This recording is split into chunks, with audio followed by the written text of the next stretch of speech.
అందరికీ నమస్కారం. నా పేరు తుమ్మలపల్లి లోకేష్. నేను గిద్దలూరు నియోజకవర్గం, ప్రకాశం జిల్లా గిద్దలూరు నియోజకవర్గం, ఖమ్మం మండల ప్రధాన కార్యదర్శిని మాట్లాడుతున్నాను. ఈరోజు పవన్ కళ్యాణ్ గారి మీద మాకున్నటువంటి ప్రేమ, అభిమానం, మాకు దైవ సమానంతో పోల్చుకునేటటువంటి పవన్ కళ్యాణ్ గారు ఈరోజు పిఠాపురం నుంచి పోటీ చేస్తున్నందువల్ల మేము కూడా ఉడతా భక్తి మాకు తోచిన విధంగా ఏ విధమైన ప్రచారం చేయగలము అనే విధంగా మేము ఈరోజు పిఠాపురం రావడం జరిగింది.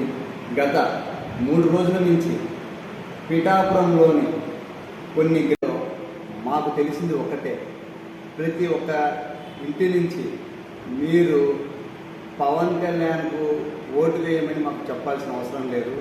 మా గుండెల నిండా పవన్ కళ్యాణే ఉన్నాడు.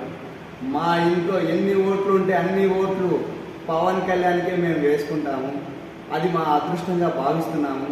ఎందుకంటే మాకు శ్రీవల్లభుడి సాక్షిగా పవన్ కళ్యాణ్ గారు చెప్పినటువంటి ఎటువంటి హామీనైనా సరే నెరవేర్చేందుకు ఆయన తన శాయశక్తిలా ప్రయత్నిస్తాడు అని వాళ్ళే మాకు సలహాలు ఇచ్చి, మీరు మా దగ్గర తిరిగే కంటే ఇంకా ఎక్కడైనా తిరిగి మీరు పవన్ కళ్యాణ్కు సపోర్ట్ చేయండి, అంతేగాని మా దగ్గర మేము ఎప్పుడో ఫిక్స్ అయిపోయిన టార్గెట్ను పవన్ కళ్యాణ్ గారు దగ్గర 1,00,000 ఓట్ల పైచిలుకు మెజారిటీతో మేము గెలిపించుకోవడానికి మేము సంసిద్ధంగా ఉన్నామని ఇక్కడ ప్రజలు చెప్పడం మాకు చాలా గర్వంగా ఉంది.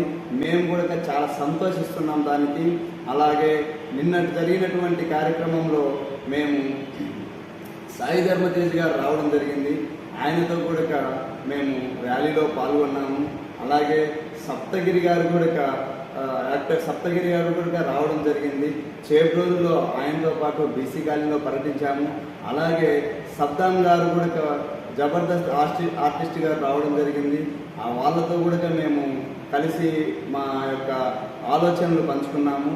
కాబట్టి ప్రతి ఒక్కళ్ళు గమనించాల్సింది ఏంటంటే, ఇక్కడ మాత్రము పవన్ కళ్యాణ్ గారి యొక్క విలువలు, విశ్వసనీయత, వారు ఏవైతే చెప్పారో, వారు ఏవైతే చెప్తారో అవే కంపల్సరీ చేస్తారు అనే నమ్మకము ప్రజల్లో బలంగా ఉంది. కావున పిఠాపురం ప్రజలారా గమనించి ప్రతి ఒక్కళ్ళకు వాళ్ళ స్వశక్తి మేరకు పవన్ కళ్యాణ్ గారికి ఓటు వేయించి గెలిపించాల్సిందిగా కోరుచున్నాము. అలాగే పవన్ కళ్యాణ్ గారి బ్యాలెట్ నెంబర్ వచ్చేసి 4వ నెంబర్ మీద ఎమ్మెల్యేగా పవన్ కళ్యాణ్ గారు అభ్యర్థిగా నిలబడుతున్నారు.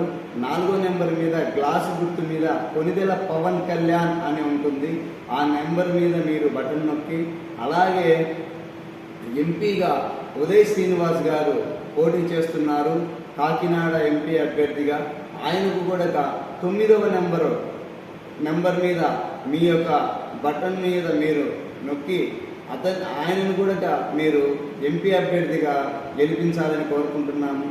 అలాగే ఇప్పుడు పవన్ కళ్యాణ్ గారు చెప్పినటువంటి మేనిఫెస్టో ఉమ్మడి కూటమి అభ్యర్థి మేనిఫెస్టోను రిలీజ్ చేశారు. అందులో పవన్ కళ్యాణ్ గారు ముఖ్యంగా యువత, రైతు, మహిళ, ఉద్యోగ అవకాశాలను వాళ్ళకి ఏ విధంగా కల్పించాలి అనే దాని మీదనే ఎక్కువ దృష్టి పెట్టారు. కాబట్టి ప్రతి మహిళ, అక్కకు, అమ్మకు, చెల్లికి, అవ్వకు, అందరికీ పవన్ కళ్యాణ్ గారు వాళ్ళ యొక్క ఆలోచన మేరకు వాళ్ళ యొక్క అభివృద్ధికి ఏ విధంగా మనం తోడ్పాటు అందించాలి అనే విధంగా ఈ యొక్క మేనిఫెస్టోను రిలీజ్ చేశారు. ఇందులో మహిళలకు సంవత్సరానికి 3 సిలిండర్లు, ఉచిత సిలిండర్లు ఇచ్చే విధంగా మొదటి హామీగా తీసుకున్నారు. అదేవిధంగా ఉచిత బస్సు ప్రయాణం మహిళలకు కల్పించే విధంగా ఇంకొక మేనిఫెస్టోలో ఇంకొక అంశంగా పొందుపరిచారు. అదేవిధంగా ఎవరైతే మహిళలు ఇంటికి ఒకళ్ళకు 1,500 చొప్పున, అదేవిధంగా అవ్వలకు బీసీ మహిళలు అయితే 50 సంవత్సరాలు దాటగానే 4,000 రూపాయల పింఛని, అదేవిధంగా అవ్వకు 4,000 రూపాయలు పింఛని 3,000 పెంచడం జరిగింది.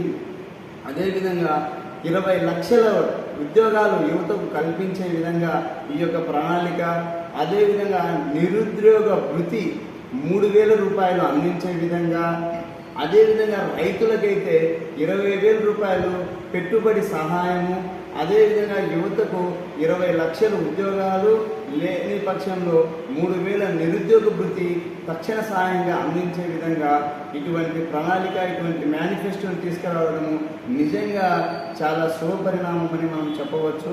ఎంతైనా సరే ఇటువంటి ప్రభుత్వంలో మనము సంతోషంగా ఉంటాము, ఈ కూటమి ప్రభుత్వంలో మనకు మంచి జరుగుతుంది అని ప్రతి ఒక్కళ్ళు భావిస్తున్నారు.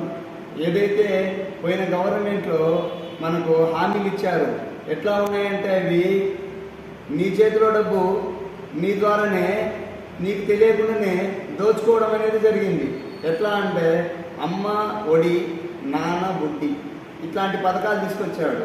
కాబట్టి ఇప్పుడున్న పథకాలు అవి ఏ విధంగా మనకు మేలు చేకూరుతాయి అనే విధంగా ప్రణాళిక వేసి ఈ పథకాలను తీసుకొచ్చాడు. కాబట్టి గమనించండి, జగన్ అనే వ్యక్తి వ్యాపారం చేశాడు. పవన్ కళ్యాణ్ గారు, చంద్రబాబు నాయుడు గారు వ్యాపారం కాదు, వాళ్ళ యొక్క జీవితాన్ని తాకట్టుగా పెట్టేసి మన కోసం వాళ్ళు ఎన్నో వసతులను కూడా పవన్ కళ్యాణ్ గారు వదులుకొని ఎండలుగా ఇటువంటి 47 డిగ్రీల సెంటిగ్రేడ్ ఉష్ణోగ్రత కలిగినటువంటి మన ఆంధ్రప్రదేశ్లో ఆయన నిరంతరము మన కోసం కష్టపడతా, ఎండకు తిరుగుతా ఆయనలో ఉన్న ఆవేదనను మనకి వ్యక్తం చేస్తున్నాడు. కావున గమనించండి, ఒక్కసారి గమనించి పవన్ కళ్యాణ్ గారికి ఒక అవకాశం ఇవ్వండి. ఈ అవకాశాన్ని ఆంధ్రప్రదేశ్ ప్రజలు సద్వినియోగం చేసుకుంటారని నేను తప్పకుండా నమ్ముతున్నాను. కావున ప్రజలారా, మీరు గమనించి వివేకంతో ఓటు వేయండి. జై జనసేన, జై టీడీపీ, జై బీజేపీ, జై పవన్ కళ్యాణ్.